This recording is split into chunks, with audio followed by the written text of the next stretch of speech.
वर्तमान पाठ आरंभ।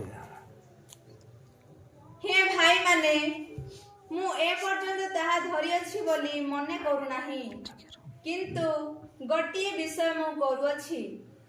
पश्चात विषय सब मनरु दूर करी सम्मुखरे थिबा विषय गुड़िक प्रति दृष्टि रखी ख्रीष्ट जीशुଙ୍କ ठारे ईश्वरଙ୍କ स्वर्गीय आह्वानर पण पाइबा निमंते प्राणपण करी लक्ष्य स्थल को दौड़ू अछि।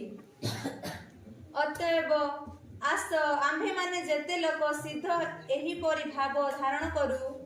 आउ जदि कौनसी विषय रे तुंभ मानकर भाव भिन्न प्रकार थाए, तेबे एहा मध्य ईश्वर तुंभ मानक निमंते निकटरे प्रकाश करिबे। केवल आम्भे माने जेते पर्यंत अग्रसर होइछु सेही अनुसारे आचरण करू। एहा ईश्वरଙ୍କ वाक्य। ईश्वरଙ୍କ धन्यवाद।